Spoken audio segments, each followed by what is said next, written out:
What is up, my legends? It's Scion. We are back, and we're going to talk about what to do after 110 or Endgame. All right, so we're pretty much, let's just call it Endgame just to make it easy. Endgame. All right, so that's pretty much what you're going to do after 1010. And one of the first things that you should probably do, which is the easiest thing for you to do, is map completion. Now, those of you from last night's stream probably already saw that I was going around. I got up to map 5 before, we ended up at 4 hours. And I was like, okay, enough. I don't want to go past 4 hours. Like, it starts to become a little bit tiring when you go past that. So I started doing map completion, and what map completion does is you can now get all the sky stones that you were missed out on, the stigma that you missed out on, and the actual items that you can use to level up your sanctuary. Now, speaking of sanctuary, we're gonna go in here, and you notice that I have a lot of things red right now, which means they want me to come in here and actually do these things and upgrade them. So you can see you have an improved building right here, and I can actually come in and choose now, how do I want to improve it? Do I want to go for, give it hearts, generate more gold and sky stone before 1 hour, or do I want to go over to the cradle of life and do it that way? Do I want to go over here and give 5% chance to earn 200% additional from Heart of Orbis, which is like, it might be a little bit good, but I'm a little bit on all of this. This is just passive income right now. I'm more partial. First of all, let's do this.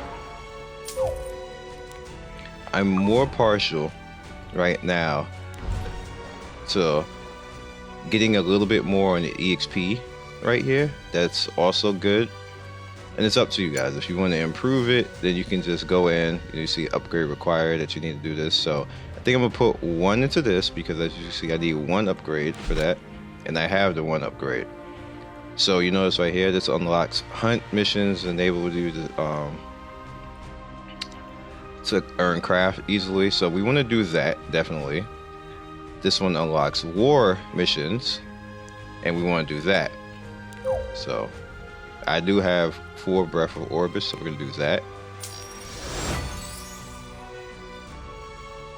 Okay, this just gives me more stuff to do. Removes an unlock requirement for admission. You see, like, it just makes things a whole lot easier for you. But we're gonna go over here because we want to unlock more hunt missions.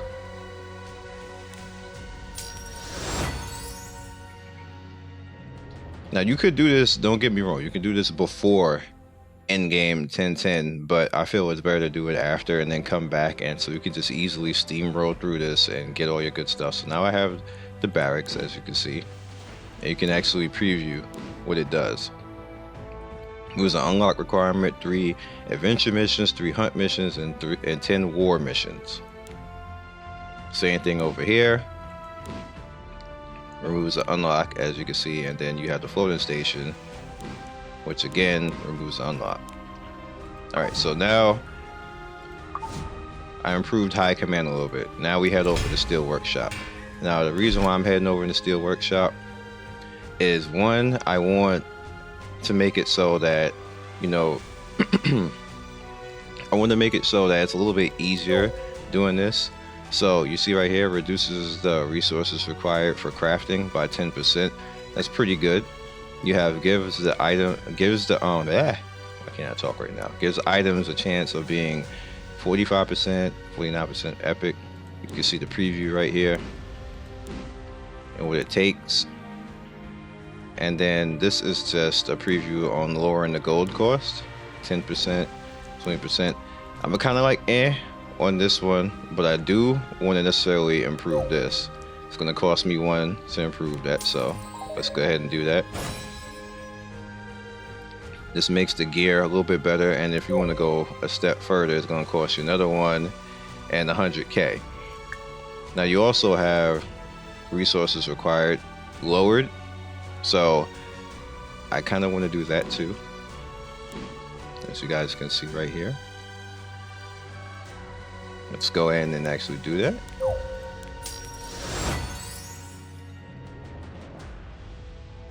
Alright, so that's pretty good. So this is what I went with right now and how it works out for you. And that now means that like if I want to come in here and do this, it's a lower price. It's a higher chance of me actually getting something good that I want. And I got, what's this? So I only need 36 now. I got 49. I believe it used to be 40. And you see it's lower as well. So let's craft this and see what we get. Okay, it ends up being a T4, which immediately is good. However, it's speed stat. Can't use speed stat. That's unfortunate. So let's try this one. Nice. Now this one actually ended up pretty good, and I can actually use this one. Speed, critical chance, effectiveness, and it ended up being a T3. So that's actually pretty good. Turned out really well. All right. So another thing that you actually want to do is you want to determine now how strong a team do you have, and that's going to go forward on how you affected with summons. Now, when you go into hard mode, all right, so we're gonna go over here. When you go into hard mode, it gets daunting for you like around stage 4 to stage 5. Things start hitting you hard, so you need to start worrying about your tank being broken through so he can be 6-star. So what you actually want to do is work on Fodder. Let's go to here, and you're gonna notice that I have quite a few of these. So you're gonna probably ask me, well, damn, Scion, how'd you do that? So what I'm gonna do actually is I'm gonna start from the very top one and just go down the line and keep leveling them. Just level them, level. You can only do one at a time. And these are more important because they take less EXP to actually level up. And I'm going to show you something else about this, and that's probably a little bit towards the end, but they take less EXP to level up, and you can kind of carry them pretty easy because they don't die that quick. Alright. As far as getting them, what you should probably do, go Forest of Souls. And I need to actually upgrade this too. This is going to be the next thing I upgrade. But let's just skip that. The EXP. So here, what you want to do, not here. This is just the neuter. Select creature. And as you level this, it will actually be easier for you to. This is why this is going to be next on my journey of leveling up my sanctuary. The phantasm, what you want is these. So in essence, if you want to make a very a more important out of all the sanctuary, this is probably the most important at endgame because it allows you to do more than one. And when you do improve, it allows you to, as you can see here, the penguins have a higher chance of being longer, and then the phantasm can only be low grade. It actually makes it a little bit better on you, as you can see. Then right here, the nurture time is lower, and then right here, decrease the time to wait for that. But probably this one will be the most important one for you to do right now because you see, it gives a chance of being 1-star, 2-star, or 3-star. You have a chance of it just straight up going to like a 3-star phantasma, which is excellent. You don't have to do any fodder with that. But me right now, I have to farm. So what I'm looking for is this phantasma right here. So we're gonna go in, give me a 2-star, and I just keep doing that. And that helps me out. So now that I have those two, rip, I didn't want to go to team. We're being too fast. We're being too fast out here. Too fast out here, too fast. Okay, being that I just got those two, let's go down here. And see, there they are right there. So we need to bring them to 3-star. And we just use a normal fodder that drops in zones, like, you know, normal trash items.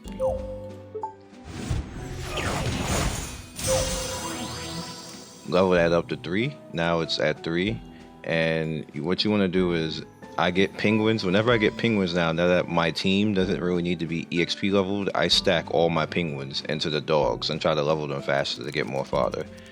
So you notice I already got one 5-star Phantasma. That's basically from me building it all the way up from 2. It didn't come like this. You get this 4-star Phantasma after 10-10. I don't have any 4 stars right now to actually put on him. That's what these are all being worked on about. And yeah, so you just keep over and over again leveling it and then turn around and then fusing it. But what you shouldn't really do is you shouldn't use dogs on dogs, which basically it sounds weird, but don't use dogs to actually skill break. Star a dog. Use your fodder. And what I mean by that is just use the 3 stars that you are not using. Like if you have any of these 3 stars that you do not want to use, that's who you should be going after using as fodder. Don't use cat. Oh, speaking of which, you need to. Is he locked already?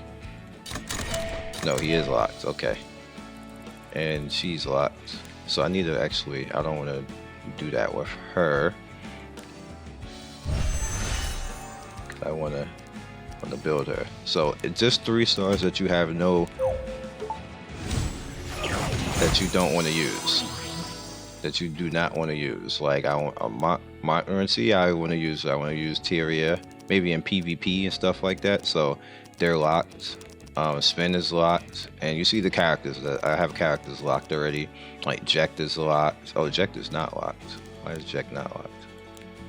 Oh, he's in a group, so he doesn't need to be locked right now. Elsa and Kyrus, Karma Rose, Misty Chain. Like those characters are locked. So if I get extras on those and I don't want to fuse into them, then I'll just use the extras as fodder. That's why you continually need to be able to summon, because you'll just be so far behind in fodder if you don't use your 3 stars on that. So just keep that in mind. So the next part we're going to actually talk about is overall your team and what you're going to do at endgame with your team.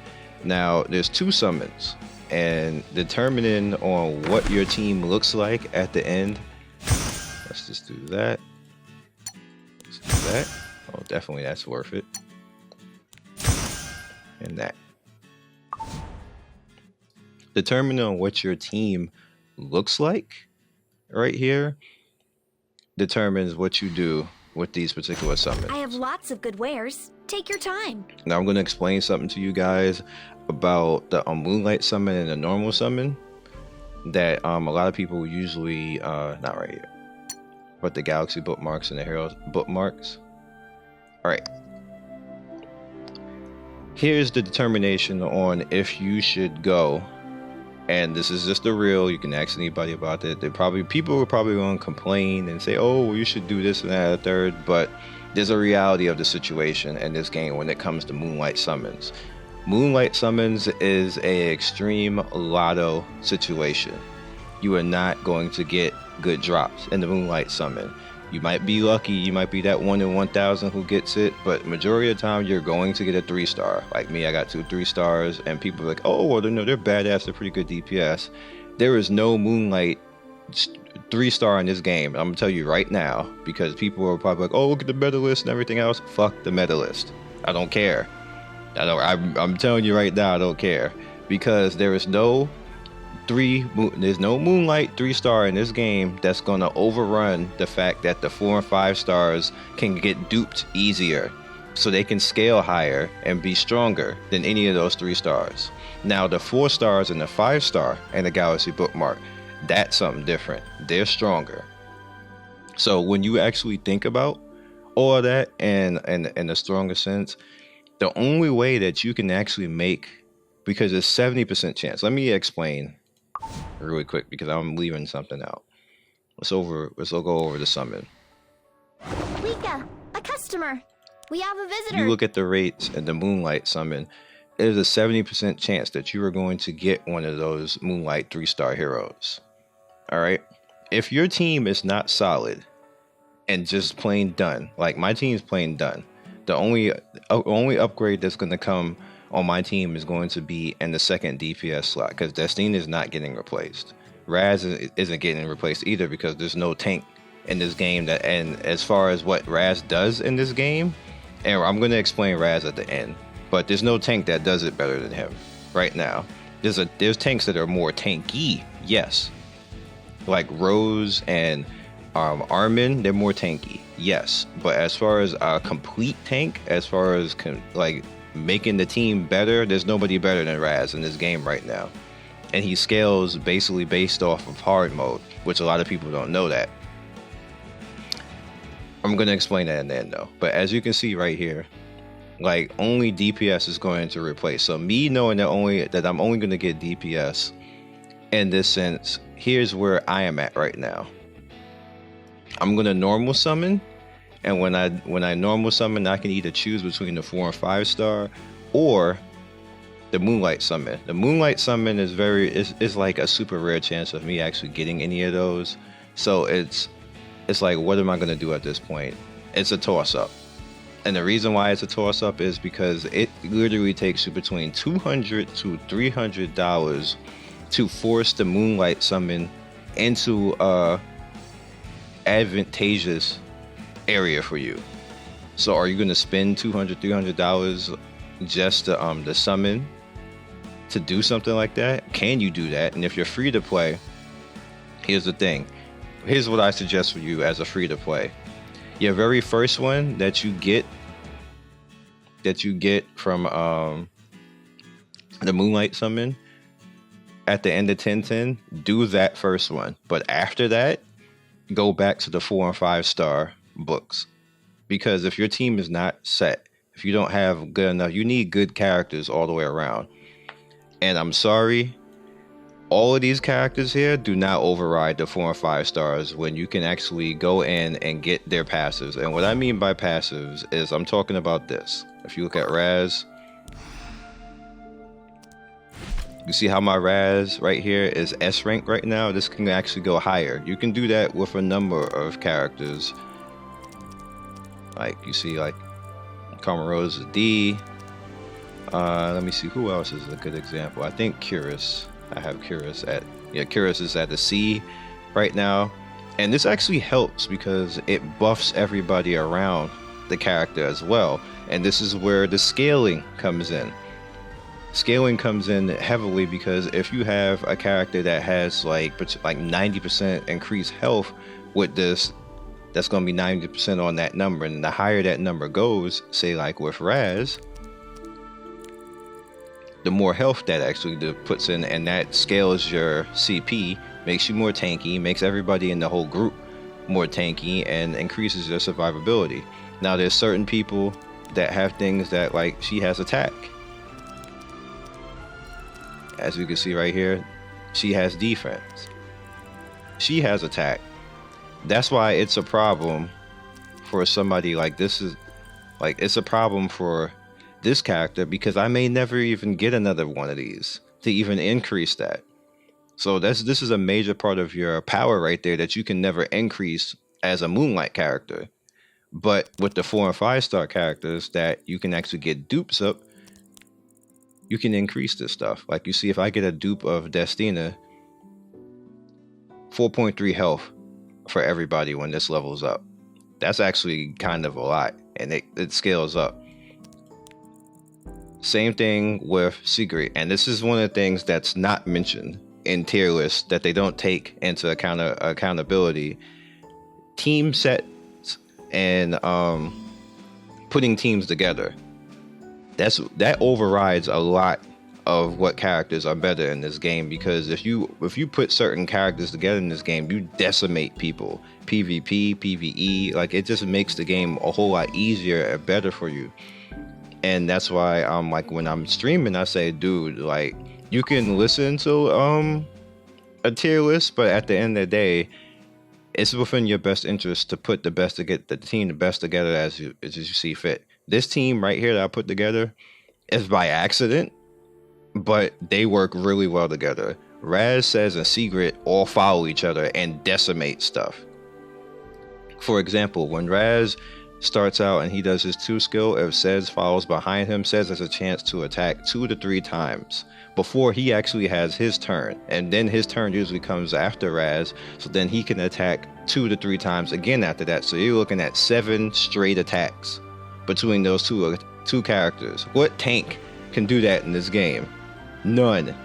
There's no tank that can do that in this game.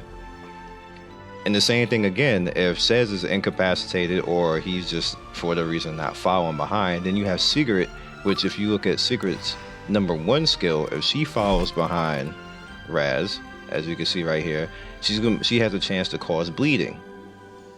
So you have her following behind Raz, and she may cause a bleed, and then she may proc her second, which as you can see right here, grants an extra turn. So she has a chance to follow behind Raz too, which this happens a lot, that majority of the time whoever follows him is going to attack multiple times. Then you have Destina. Destina, when she uses her one attack, she's going to heal. So ridiculous.